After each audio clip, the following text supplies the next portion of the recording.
सुव्यवस्थितमभीष्टं स्थापितं येन भूतले स्वयं रूपः कदा मह्यं ददाति स्वपदान्तिकम्।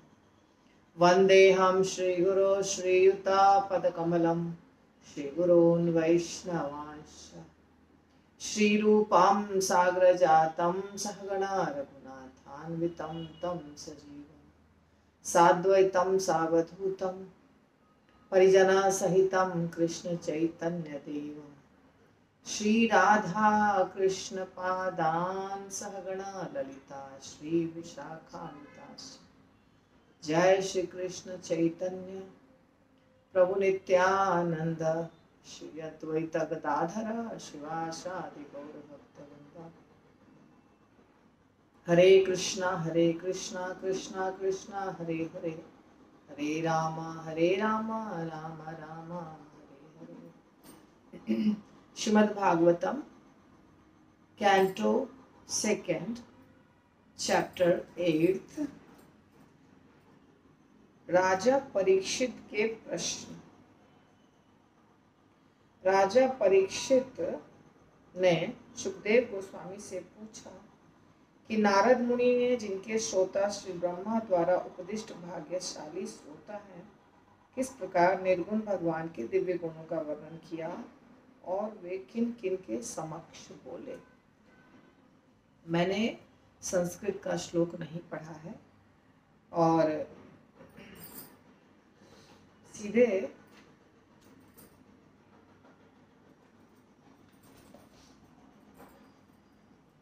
आज क्या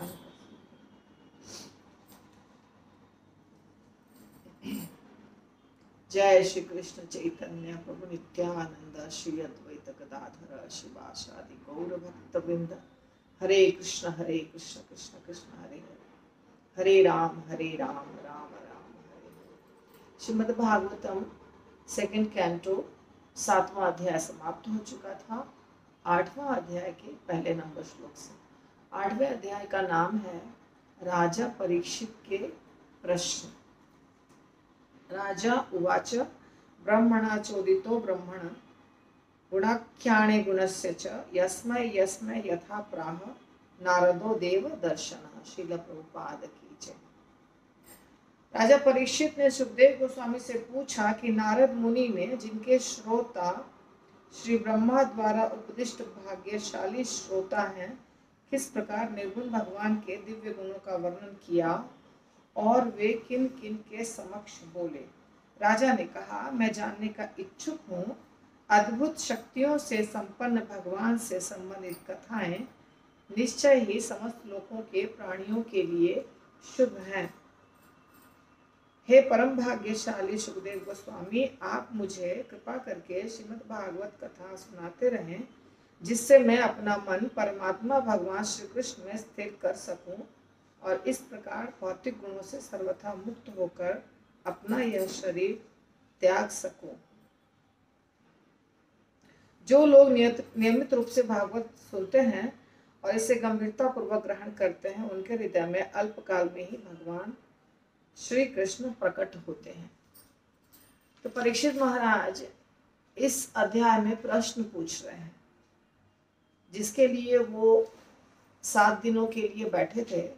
और जो उन्होंने प्रश्न पूछा, क्योंकि उनको श्राप मिला था, मृत्यु 7वें दिन होने वाली थी, इसीलिए वे आकर बैठ गए थे नदी के तट पर। और सुखदेव गोस्वामी तथा बहुत सारे ऋषि मुनि वहां एकत्रित हो गए। सबने मिलकर सुखदेव गोस्वामी को व्यास आसन पे बैठाया और व्यास आसन पर बैठकर सुखदेव गोस्वामी ने परीक्षित महाराज के प्रश्नों का उत्तर दिया। तो परीक्षित महाराज जानना चाहते थे कि जब व्यक्ति मृत्यु के नजदीक होता है तो उसे क्या करना चाहिए। यहाँ पर खुल करके परीक्षित महाराज कुछ प्रश्न पूछ रहे हैं। कह रहे हैं, मैं जानने का इच्छुक हूँ कि भगवान अद्भुत शक्तियों से संपन्न भगवान से संबंधित कथाएं निश्चय ही समस्त लोक के प्राणियों के लिए शुभ है। तो आप हमें सुनाइए श्रीमद् भागवतम श्रीमद् भागवतम सुनाते रहिए, जिससे मेरा मन भगवान श्री कृष्ण में लगा रहे और मैं आराम से अपना शरीर त्याग सकूं। कहने का मतलब, यदि किसी व्यक्ति को शांति से इस दुनिया से जाना है बिना तनाव के और मन को इस दुनिया से हटाकर चिंताओं से मुक्त करके, तो उस व्यक्ति को श्रीमद् भागवतम सुनना चाहिए, जैसा कि परीक्षित महाराज यहाँ बता रहे हैं। और ये भी कह रहे हैं कि नियमित भागवत सुनने से व्यक्ति के हृदय में कृष्ण प्रकट होते हैं। श्रीमद् भागवतम कथा कैसे कार्य करती है ये देखिए, इसमें आगे परीक्षित महाराज ये भी बताएंगे कि श्रीमद् भागवतम हमारे हृदय से सारे कल्मशों को निकाल देता है। कह रहे हैं परीक्षित महाराज, प्रविष्ट कर्ण रंध्रेण, कान के रंध्र यानी छेद से जब ये प्रविष्ट होता है यानी प्रवेश करता है, तब क्या होता है? स्वानाम भाव स्वरूहम धुनोति शमलम कृष्ण सलिलस्य यथा शरद। जैसे शरद ऋतु में नीचे पहले किसी तालाब में, पोखर में गंदगी जमा रहती है, ठीक है ना। तो शरद ऋतु में जब बारिश होती है तो एकदम स्वच्छ जल आता है और जो नीचे की बैठी गंदगी थी उसको पूर्ण रूप से साफ कर देता है। उसी प्रकार हमारे हृदय में काम, क्रोध, लोभ, मोह, मद, मत्सर्य इत्यादि बैठे हुए हैं, और जब कृष्ण कथा हमारे कान से हृदय में प्रवेश करता है तो पूरे गंदगी को, ये जो 6 रिपु हैं हमारे, इनको 6 रिपु कहा जाता है। रिपु यानी शत्रु, काम, क्रोध, लोभ, मोह, मद और मत्सर्य, ये 6 शत्रु हैं। कैसे शत्रु हैं? क्योंकि ये 6 चीज जो है ना, ये हमारे स्वभाव में रहते हैं, ये हमारे दुर्गुण हैं और इनके रहने से हमें भगवान की प्राप्ति नहीं होती है, हम भगवान से बहुत दूर चले जाते हैं, इसलिए इन्हें शत्रु कहा जाता है। तो ये शत्रु जब हमारे हृदय में रहते हैं तो भगवान हमारे हृदय में प्रवेश नहीं पा सकते हैं। भगवान गंदे स्थानों पर नहीं रहते हैं। तो भगवान कहाँ रहते हैं? साफ स्थान पर। देखिए, जब भी दिवाली होती है, कोई पर्व त्योहार होता है, तो घर को साफ किया जाता है पूरा अच्छे से, क्योंकि लक्ष्मी जी आएंगी या भगवान विष्णु आएंगे। तो उसी प्रकार हमारे हृदय को जब साफ करेंगे तो भगवान आके बैठेंगे।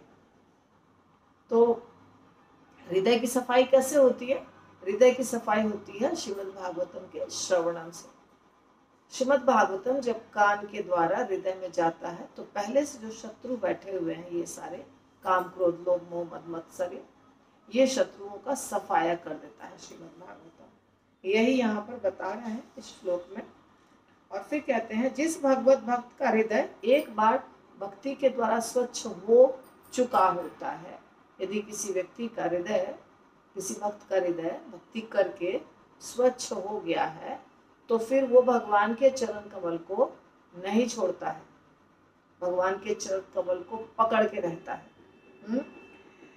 क्योंकि उसे वैसी ही तुष्टि मिलती है जैसे कोई यात्रा करने गया हो, बहुत दूर से लंबी यात्रा करके जब घर लौटता है तो उसे घर बहुत प्यारा लगता है, बहुत अच्छा लगता है, बहुत शांति मिलती है, फिर वो घर छोड़ के जल्दी जाता नहीं है। इसी प्रकार यदि हम जो इस दुनिया में भटक रहे हैं, बहुत प्रकार के कष्ट पा रहे हैं, बहुत लंबे समय से इस भौतिक दुनिया में भटक रहे हैं, तो हमें पता है कि हमें कितना कष्ट मिला है यहाँ पे इस दुनिया में। तो इन कष्टों को पा करके हम बहुत परेशान हैं। जब भगवान मिलते हैं तो वहाँ शांति मिलती है, और गोलोक धाम जाने के बाद तो और भी शांति मिलेगी।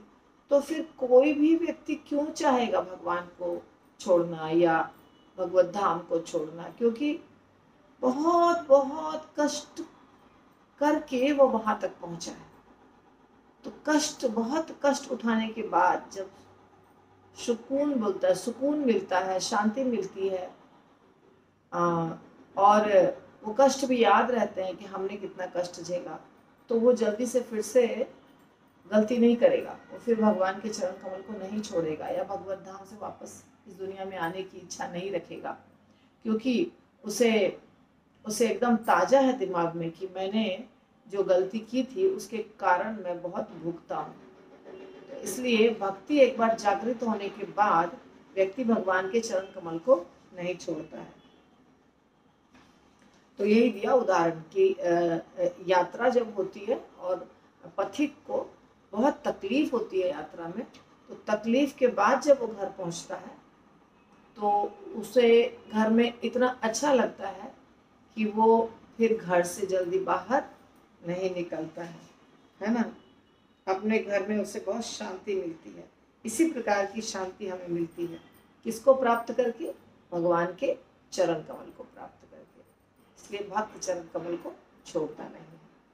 तो हे विद्वान ब्राह्मण, एक और बात आगे बताते हैं कि ये देह अलग है और आत्मा अलग है। तो देह और आत्मा दोनों दो चीज है। तो क्या कारण हुआ, क्यों ये जीवात्मा आत्मा इस भौतिक शरीर को ग्रहण कर लिया? कब ग्रहण कर लिया, क्यों ग्रहण कर लिया? क्योंकि ये तो उससे अलग अलग है। क्या उसे अचानक अकस्मात इस देह की प्राप्ति हो गई? आपको पता है, आपको ज्ञात है, तो कृपा करके आप हमें समझाइए। यदि श्री भगवान जिनके उदर से कमल नाल बाहर निकला है, तो भगवान के पास भी एक शरीर है ना। भगवान भी शरीर धारण करते हैं, क्योंकि शरीर के नाभि से ही तो कमल का फूल खिला है जिसपे ब्रह्मा जी उत्पन्न हुए। तो शरीर तो है भगवान के पास। तो क्या भगवान का शरीर और हमारा शरीर एक जैसा है? ये भी परीक्षित महाराज प्रश्न पूछ रहे हैं। कई एक प्रश्न पूछ रहे हैं परीक्षित महाराज एक साथ। उनके दिमाग में जितने प्रश्न उठ रहे हैं वो सारे प्रश्न वो पूछ रहे हैं। तो ये भी प्रश्न पूछा कि क्या भगवान का शरीर और हमारा शरीर एक जैसा है? क्योंकि शरीर तो है भगवान के पास, उनके शरीर से ही ब्रह्मा जी उत्पन्न हुए हैं। शरीर से कमल का फूल उत्पन्न हुआ है, कमल के फूल से ब्रह्मा जी उत्पन्न हुए हैं। तो क्या अंतर है हमारे शरीर में और भगवान के शरीर में? क्या अंतर है ना। भगवान ने कहा है ना भगवत गीता में, क्या कहा है? मेरा शरीर दिव्य होता है ना। और जो इस बात को जान जाता है वो फिर से इस भौतिक दुनिया में नहीं फंसता है। जन्म कर्म च में दिव्यम एवं यो व्यक्ति तत्वतः त्यक्त्वा देहम पुनर्जन्म नैति माम एति सो अर्जुन। ये भगवान ने तो भगवत गीता में बता दिया, पर परीक्षित महाराज यहाँ प्रश्न पूछ रहे हैं। ठीक है ना। किसी भौतिक स्रोत से नहीं, अपितु भगवान की नाभि से प्रकट होने वाले कमल के फूल से उत्पन्न ब्रह्मा जी उन सबके सृष्टा हैं जो इस संसार में जन्म लेते हैं। निस्संदेह भगवत कृपा से ही ब्रह्मा जी भगवान के स्वरूप को देख सके। तो परीक्षित महाराज को ये पता है कि ब्रह्मा जी कैसे उत्पन्न हुए हैं, भगवान ने कैसे ब्रह्मा जी को दर्शन दिया, भगवान ने कैसे ब्रह्मा जी को ज्ञान दिया, ये सब उनको पहले से ही मालूम है। इसलिए परीक्षित महाराज रेफरेंस दे रहे हैं, ब्रह्मा जी का एक रेफरेंस दे रहे हैं कि ब्रह्मा जी तो भगवान के नाभि से उत्पन्न हुए हैं। नाभि से जो कमल खिलता उससे उत्पन्न हुए हैं। और सारे दुनिया में जितने जीवात्मा है, चाहे छोटी सी चींटी हो, चाहे बहुत सारे बड़े बड़े प्राणी हो, सबको उत्पन्न किया है किसने? ब्रह्मा जी ने है। स्रोत ब्रह्मा जी ही है, सृष्टा, रचयिता, इस सृष्टि के रचयिता। तो ब्रह्मा जी ने यदि भगवान का दर्शन किया तो ये तो भगवान की विशेष कृपा होगी ब्रह्मा जी के ऊपर। ब्रह्मा जी ने यही बात तो समझाया नारद मुनि को कि मैं नहीं हूँ सृष्टा, वास्तविक सृष्टा तो भगवान कृष्ण है। मैं तो तुम्हें दिखाई दे रहा हूँ कि मैं सृष्टा हूँ, लेकिन हम लोग सबके सृष्टिकर्ता भगवान है। तो परीक्षित महाराज कह रहे हैं उसी भगवान की कृपा हुई होगी ब्रह्मा जी पर, जो ब्रह्मा जी ने ये सृष्टि की, है ना। प्रत्यक्ष रूप से ब्रह्मा जी सृष्टि कर रहे हैं, परोक्ष रूप से या इनडायरेक्टली भगवान विष्णु सृष्टि कर रहे हैं। भगवान विष्णु के ही शरीर से तो ब्रह्मा जी उत्पन्न हुए हैं, तो इसलिए भगवान ने ब्रह्मा जी को पहले ज्ञान दिया, दर्शन दिया, तो फिर ब्रह्मा जी में शक्ति दी और ब्रह्मा जी सृष्टि किए। भगवान की कृपा से ही तो सब कुछ संभव हो सका। तो कृपया उन भगवान के विषय में भी बताएं जो प्रत्येक हृदय में परमात्मा और समस्त शक्तियों के स्वामी के रूप में स्थित है, किंतु जिनकी बहिरंगा शक्ति उनका स्पर्श तक नहीं कर पाती। परीक्षित महाराज को शास्त्रों का काफी ज्ञान है। इस प्रकार के प्रश्न कोई ऐसे व्यक्ति नहीं कर सकते हैं जिन्हें पहले से शास्त्र के बारे में कुछ भी पता नहीं। परीक्षित महाराज तो बहुत पहले श्रीमद् भागवतम सुनना चाह रहे थे, जब उद्धव जी सुना रहे थे, है ना। बहुत पहले जब कुसुम सरोवर के पास आप देखेंगे, या उद्धव कुंड, दोनों नजदीक नजदीक में ही, तो वहां ये लीला हुई थी। तो परीक्षित महाराज तभी भगवत कथा सुनना चाह रहे थे जब उद्धव जी ने 1 महीना तक भगवान की पत्नियों को सुनाया था। तब परीक्षित महाराज को कहा, मुझे लगता है नारद मुनि शायद वहां थे, कि आप जाइए, या तो कोई भी बड़े व्यक्ति, आपकी सेवा है अभी राज्य संभालने की, आपके लिए कथा बाद में होगी। तो अब कथा हो रही है उनके लिए। ये सब पहले से निश्चित था कि परीक्षित महाराज को श्राप मिलेगा, या 1 सप्ताह तक उनके लिए सुखदेव गोस्वामी कथा करेंगे। तो परीक्षित महाराज भक्त थे, जन्म से ही, माँ के गर्भ से ही भक्त थे। ऐसी बात नहीं है कि पहली बार वो भागवत सप्ताह सुनने आए हैं और उनको कुछ ज्ञान ही नहीं था भगवान का, सब कुछ ज्ञान था। तो परीक्षित महाराज यहाँ पे ये प्रश्न पूछे कि भगवान की एक शक्ति होती है जिसका नाम है बहिरंगा शक्ति। वो भगवान को स्पर्श नहीं कर सकती है, दूर रहती है। उस भगवान के बारे में हमें बताइए, जिनकी शक्ति है, अर्थात भगवान के पास तो बहुत शक्तियां हैं, तो भगवान की एक शक्ति है जिसको बहिरंगा शक्ति कहते हैं, और वो बहिरंगा शक्ति छू नहीं सकती है भगवान को। और भगवान सारे शक्तियों के स्वामी हैं, तो उस भगवान के बारे में बताइए जिनकी ये शक्ति है और जो हम सब के हृदय में परमात्मा के रूप में विराजमान रहते हैं। तो जब कोई व्यक्ति भगवान शब्द का प्रयोग करता है, तो आजकल बहुत सिंपल साधारण मनुष्य भी कई बार भगवान कहे जाते हैं, है ना। और कई बार बड़े बड़े लोगों को भगवान कहा जाता है, जैसे ब्रह्मा जी को भगवान कहा जाता है, किसी किसी राजा को भी भगवान कहा जाता है। ऐसा वर्णन श्रीमद् भागवतम में भी है। इसीलिए जब भगवान शब्द का प्रयोग हो रहा है कहीं, तो थोड़ी विशेषता भी बता रहे हैं, ताकि कोई दुविधा नहीं रहे कि किस भगवान की चर्चा हो रही है। तो जो परमात्मा के रूप में हमारे हृदय में रहते हैं वो भगवान, एक क्वालिटी भगवान की। दूसरी क्वालिटी, जिनकी एक शक्ति है बहिरंगा शक्ति, जो भगवान को छू नहीं सकती है, परंतु भगवान समस्त शक्तियों के स्वामी है। ऐसा नहीं कि सिर्फ बहिरंगा, अंतरंगा, बहिरंगा, तटस्था, सबके स्वामी है भगवान। और भगवान उन शक्तियों को उत्पन्न कर देते हैं, पर शक्तियों से प्रभावित नहीं होते हैं। ये चर्चा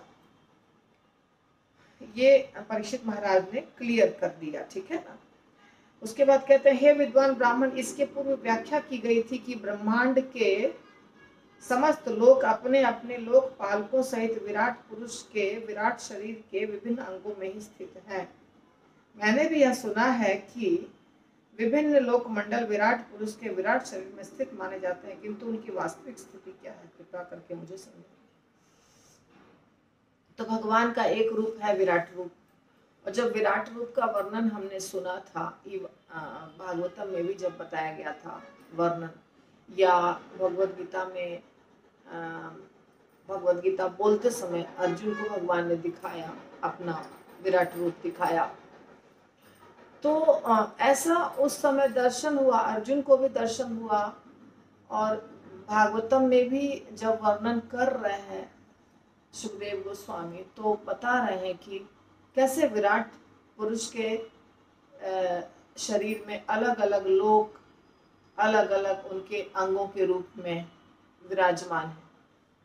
और अर्जुन ने भी दर्शन किया था, सब कुछ उनको, अर्जुन को दिखाई दे रहा था भगवान के शरीर में।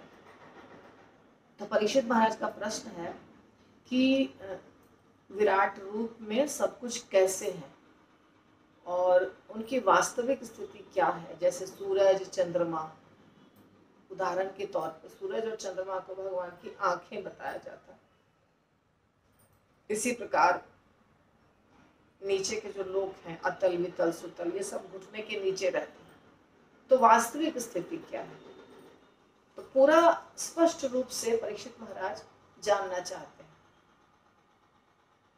कृपा करके सृष्टि तथा प्रलय के मध्य की अवधि तथा अन्य गौण सृष्टियों एवं भूत वर्तमान भविष्य शब्द से सूचित होने वाले काल के विषय में भी मुझे बताएं।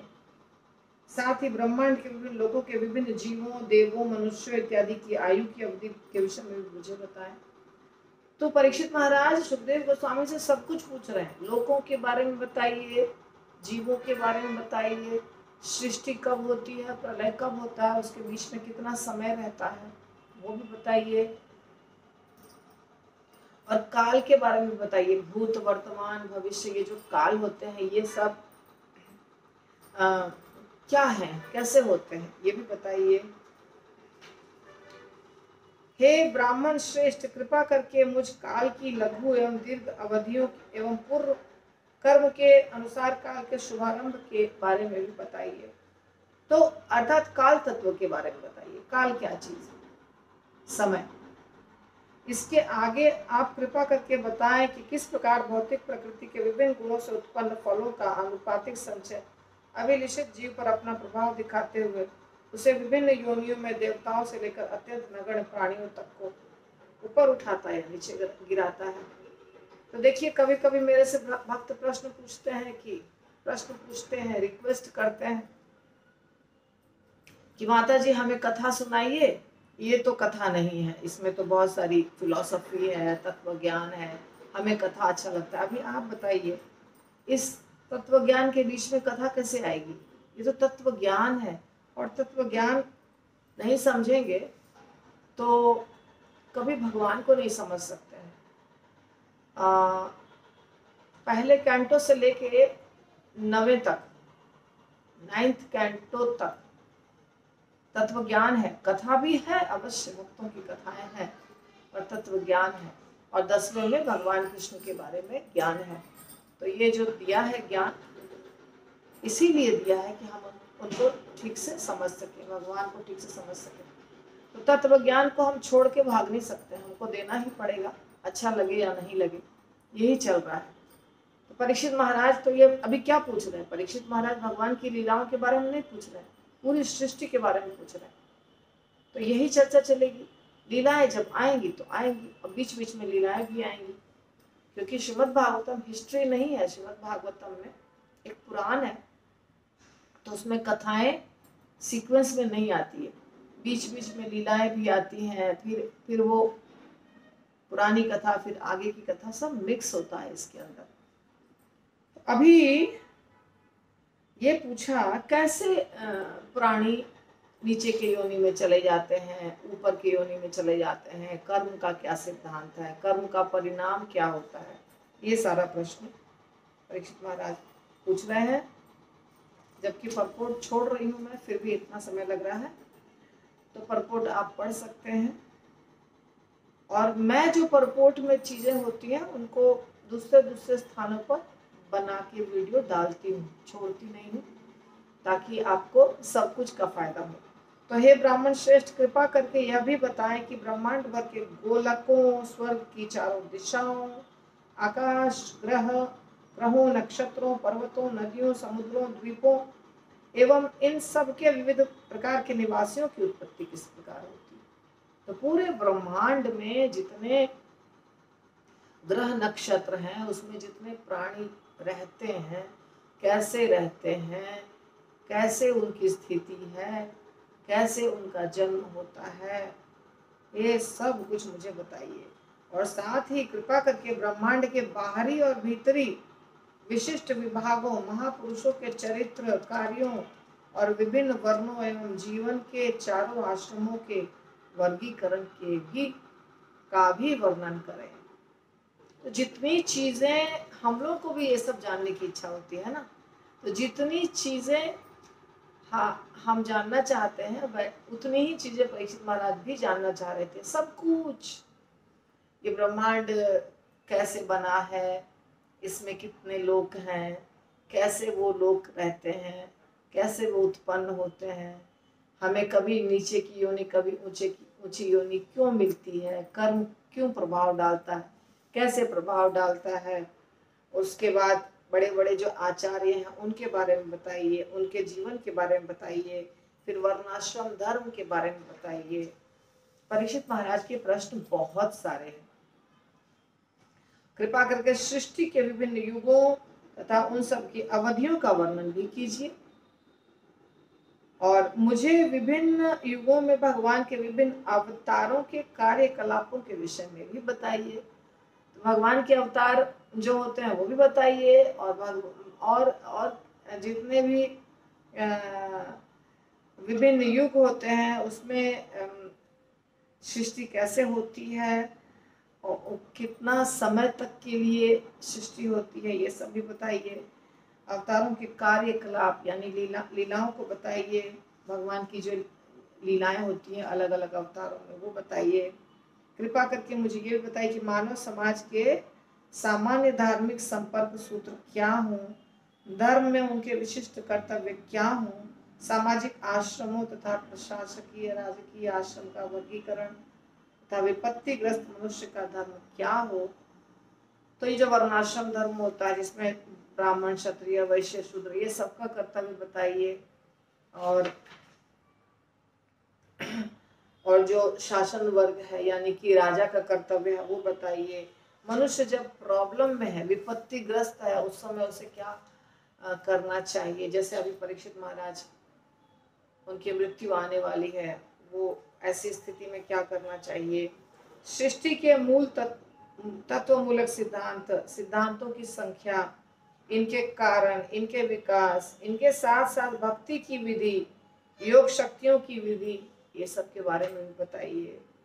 फिर महान योगियों के ऐश्वर्य क्या है, उनकी परम गति क्या है, पूर्ण योगी किस प्रकार सूक्ष्म शरीर से विरक्त होता है।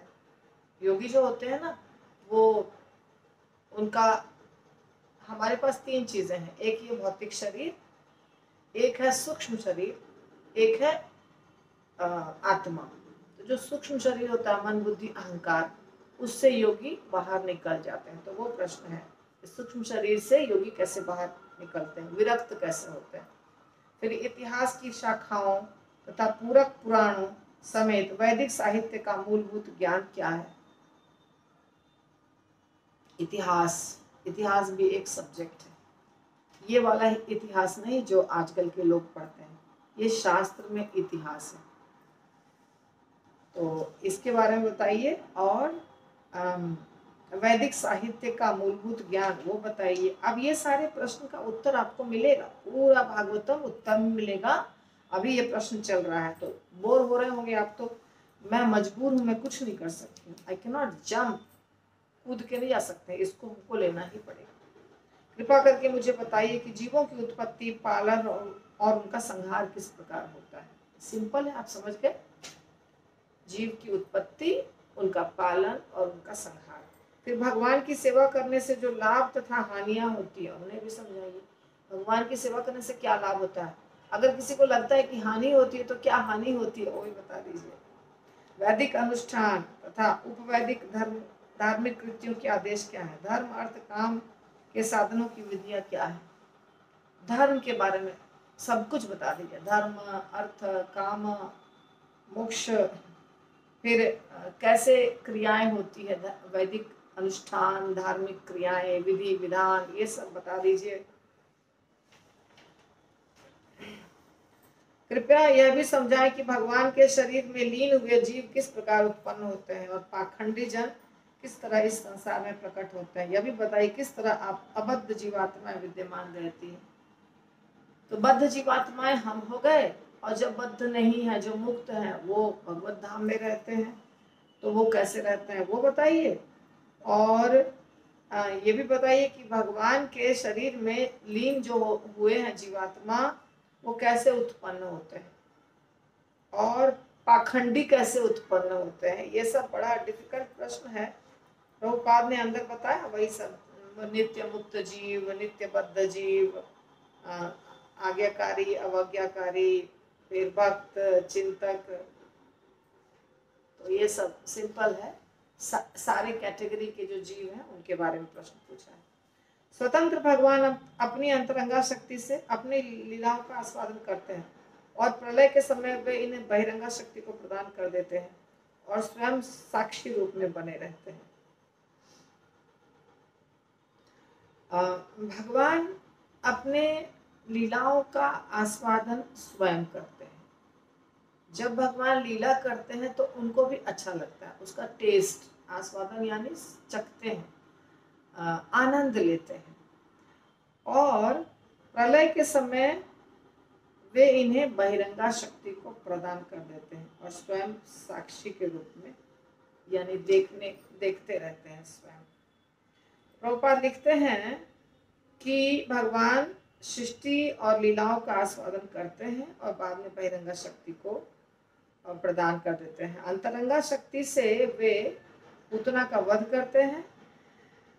यद्यपि वे माता यशोदा की गोद में लीलाएं करते हैं। अब वे इस संसार से प्रयाण करना चाहते हैं तो वे अपने वंश का संहार करते हैं और ऐसे विनाश से अप्रभावित रहते हैं।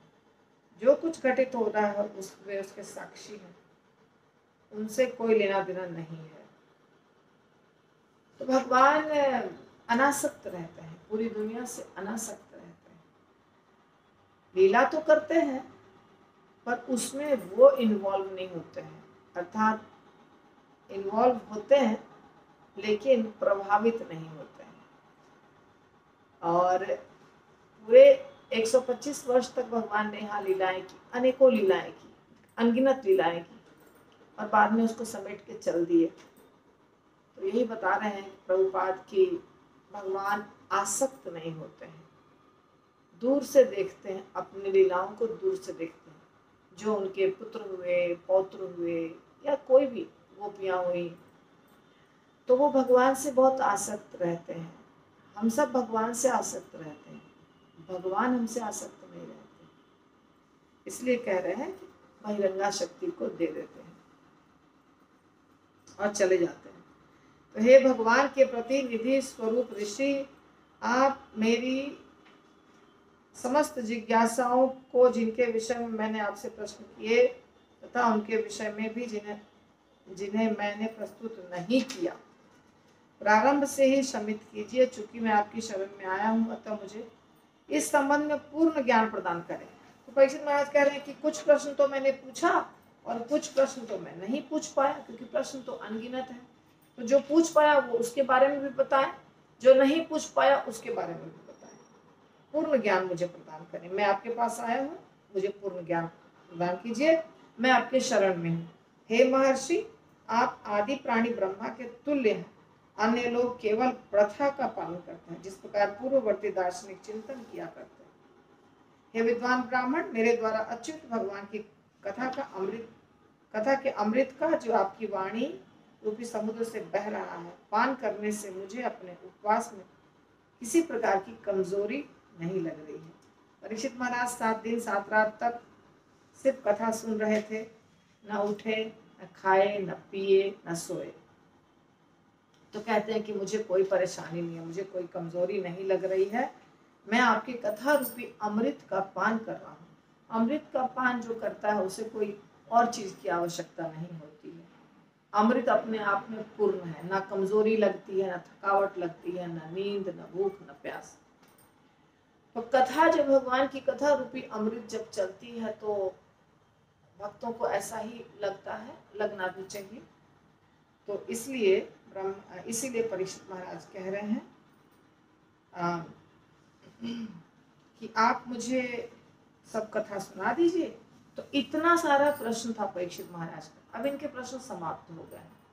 सूत गोस्वामी कह रहे हैं कि महाराज परीक्षित द्वारा भक्तों से संबंधित भगवान के श्री कृष्ण की कथाएं कहने के लिए आमंत्रित किए जाने पर सुखदेव गोस्वामी अत्यधिक प्रसन्न हुए। उन्होंने महाराज परीक्षित के प्रश्नों का उत्तर देना यह कहकर प्रारंभ किया कि इस तत्व ज्ञान को सर्वप्रथम स्वयं भगवान ने ब्रह्मा से उनके जन्म के समय कहा। श्रीमद् भागवतम उपवेद है, वेदों का ही अनुकरण करता है। उन्होंने अपने आप को महाराज परीक्षित द्वारा जो कुछ पूछा गया था उसका उत्तर देने के लिए तैयार किया। महाराज परीक्षित पांडु वंश में सर्वश्रेष्ठ थे, अतः वे उचित व्यक्ति से उचित प्रश्न पूछ सकने में समर्थ हुए।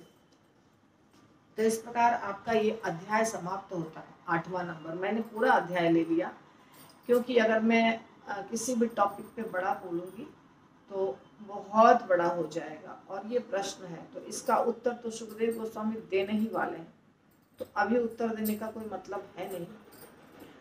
प्रभुपाद ने पपुट लिखा है, जो भक्त चाहते हैं वो पढ़ लीजिए। और सुखदेव गोस्वामी इन सारे प्रश्नों का उत्तर एक एक करके देंगे। तो 8वें अध्याय में परीक्षित महाराज के बहुत सारे प्रश्न थे और हमने 8वां अध्याय पूरा ले लिया, अर्थात सारे परीक्षित महाराज के प्रश्न आ गए इस अध्याय के अंदर। ठीक है, ये अध्याय समाप्त हुआ। श्रील प्रभुपाद की जय। निताई गौर आनंदे हरि हरि बोल। श्रीमद् भागवतम ग्रंथ